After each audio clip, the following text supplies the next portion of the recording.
स्वागत है आपका हमारी कक्षा अनुराधा हिंदी क्लासेस में। आज हम यूजीसी नेट जेआरएफ के हिंदी जून 2024 के एग्ज़ाम की तैयारी के लिए उपस्थित हुए हैं।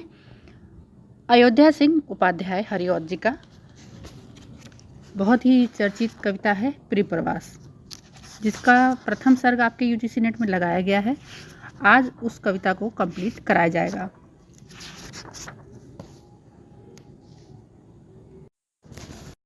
इस कविता में आप देखेंगे हरिऔध जी ने इस महाकाव्य में, ये महाकाव्य है, इस महाकाव्य में कृष्ण एवं राधा का जो रूप वर्णित किया है वह साधारण परंपरागत रूप से भिन्न है। जो परंपरागत रूप है वो नहीं है, उससे भिन्न है।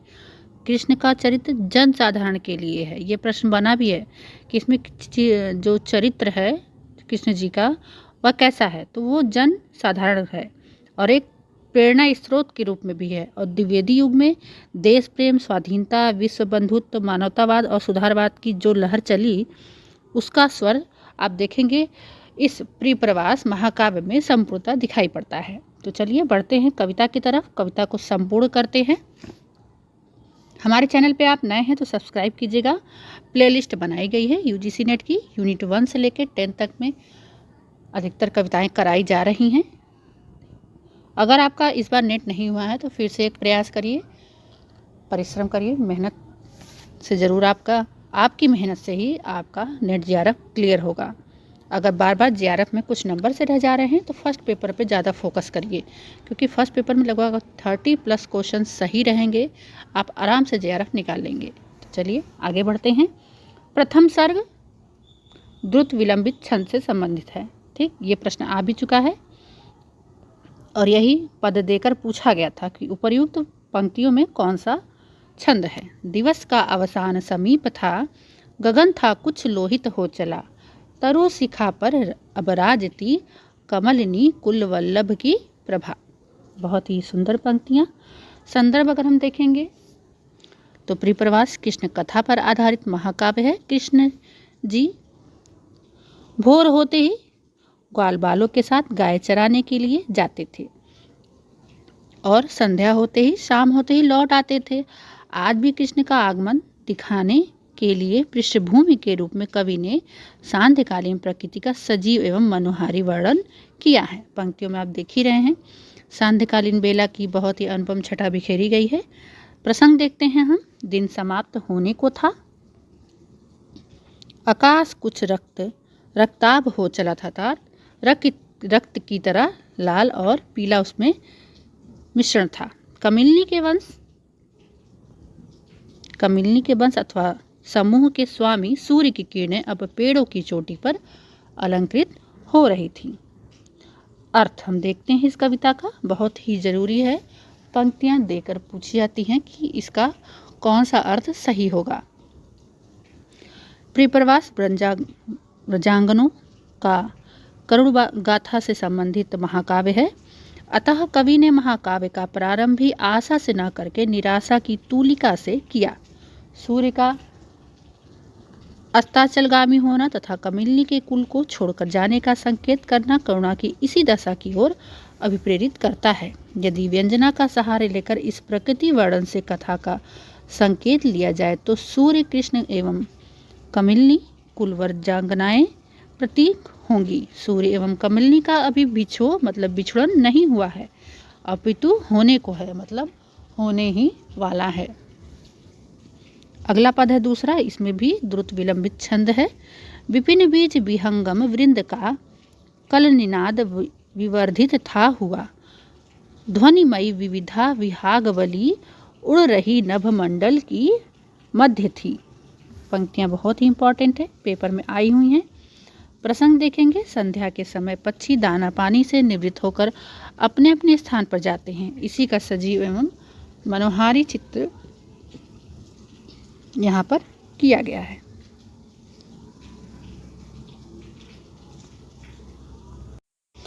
प्रसंग देखेंगे। संध्या के समय पक्षी दाना पानी से निवृत्त होकर अपने अपने स्थान पर जाते हैं, इसी का संजीव मनोहारी चित्र है। अर्थ देखेंगे। जंगल में पक्षी दल की मधुर ध्वनि बढ़ती जा रही थी और उधर मतलब आकाश के मध्य भाग में अनेक प्रकार के पंछियों की पंक्तियां चहचहाती हुई अपने कोटरों की तरफ उड़ी चली जा रही थी। शाम में पंछी जब संध्या होने लगती है तो एक साथ पंक्ति बनाकर अपने अपने घोंसले को वापस लौटते हैं। इस पंक्तियों में यही कहा जा रहा है। अगली पंक्तियां हैं। ध्वनिमयी करके गिरी कंदरा कलित कानन केल निकुंज को, बज उठी मुरली इस काल ही तड़िजा तट राजित कुंज में। कुंज की बातें की जा रही हैं। अर्थ है इसी समय रमणीय जंगलों, उद्यानों अर्थात बाग बगीचों एवं पर्वतों की गुफाओं को झंकृत करती हुई यमुना के तट पर शोभित एक उद्यान में गिरधर गोपाल की मुरली बज उठी, अर्थात उनकी मुरलियों की तान सबके कानों में जाने लगी। अगला पद है, ये भी द्रुत विलंबित छंद से ही सुशोभित है। जब हुए समवेत स्नेह स्नेह, अर्थात धीरे धीरे सकल गोप सधेनु समंडली, तब चले ब्रजभूषण को लिए अति अलंकृत गोकुल ग्राम को। अर्थ देखते हैं इसका हम। जब सारे ग्वाल बाल गायों सहित अपनी अपनी मंडली बनाकर धीरे धीरे एकत्रित हो गए, तब वे ब्रज के भूषण श्री कृष्ण को अपने साथ, यहाँ पर श्री कृष्ण को ब्रज का भूषण कहा जा रहा है, ये विशेष ध्यान देना है, अपने साथ लेकर अत्यंत सुंदर गोकुल ग्राम की ओर चल पड़े। विशेषता इसमें देखिए क्या है। प्रथम जो दो पंक्तियां हैं उसमें पुनरुक्ति प्रकाश अलंकार है। शब्द एक ही शब्द दो दो बार हैं। देखिए सने सने। आगे हम पढ़ते हैं। सुन पड़ा स्वर ज्यों कल वेणु का, सकल ग्राम सुमुत्सुक हो उठा, हृदय यंत्र निनादित हो गया, तुरंत ही अनियंत्रित भाव से। बहुत ही अच्छी पंक्तियाँ। अर्थ है जैसे ही ब्रजवासी अर्थात ब्रज में निवास करने वाले व्यक्ति मुरली का मधुर स्वर सुनाई दिया, वैसे ही सारे गोकुलवासी कृष्ण के दर्शन की जिज्ञासा में बेचैन हो उठे कि अब तो मुरली बजी है और श्री कृष्ण दिखेंगे।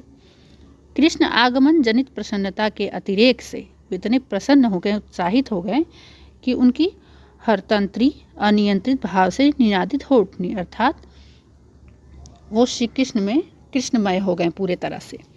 विशेष देखना है। विषाद अथवा प्रसन्नता के अतिरेक में हृदय अपनी सामान्य स्थिति को खो देता है, बेचैनी हो जाती है, मन में एक घबराहट सी हो जाती है और एक प्रसन्नता भी रहती है। कई भाव एक साथ दिखाई देने लगते हैं। इसी तथ्य को यहाँ सजीव चित्रण किया गया है। विशेष में देखेंगे हृदय तंत्र में रूपक अलंकार है। अलंकार पूछे जाते हैं। कक्षा अच्छी लगी आपको तो ज़रूर सब्सक्राइब कीजिएगा चैनल को। चैनल पर नए हैं तो सब्सक्राइब कर लीजिएगा। अच्छा लगे तो ज़रूर लाइक कीजिएगा। कमेंट के माध्यम से अपने विचारों को ज़रूर प्रस्तुत कीजिएगा। अगला पद है। बहु युवा युवती गृह बालिका, विपुल बालक वृद्ध वयस्क भी, विवश से निकल निज गेह से, स्वदृग का दुख मोचन के लिए। अर्थ है मुरली की ध्वनि को सुनकर बहुत सी जवान युवतियां, घर की लड़कियां, बहुत से बच्चे, वृद्ध तथा प्रौढ़ अपने नेत्रों का वियोग रूपी दुख दूर करने के लिए परवश से होकर अपने घर से निकले। अगला पद है। काकुभ शोभित गोरज बीच से, निकले ब्रज बल्लभ यो लसे, कदन ज्यों करके दिशि कालिमा, विल सत्ता नभ में नलिनीस है। अर्थ इसका देखते हैं हम और इसके बाद हम नेक्स्ट वीडियो में आगे के आप देखेंगे, आगे के भी पदों को देखेंगे और पूरा प्री प्रवास को कंप्लीट करेंगे। ऐसे ही चैनल पर बने रहिएगा। अर्थ है दिशाओं में शोभित गोरज के मध्य से निकलते हुए श्री कृष्ण इस प्रकार शोभायमान हो रहे थे जैसे दिशाओं के अंधकार को नाश करके आकाश में सूर्य उदित होता है। सारे अंधकार को मिटाकर वह अपनी पहले लालिमा को भेजता है, फिर स्वयं उदित हो जाता है। अर्थात जिस प्रकार सूर्य के उदित होने का अंधकार विलीन हो जाता है, उदित होने से अंधकार संपूर्णतः विलीन हो जाता है, वैसे ही कृष्ण के प्रकट होने पर आकाश की धूलि भी घटने लगी है। विशेष में देखेंगे यहाँ पर उपमा अलंकार है। मिलते हैं नेक्स्ट वीडियो में आगे की पंक्तियों के साथ। बहुत बहुत धन्यवाद।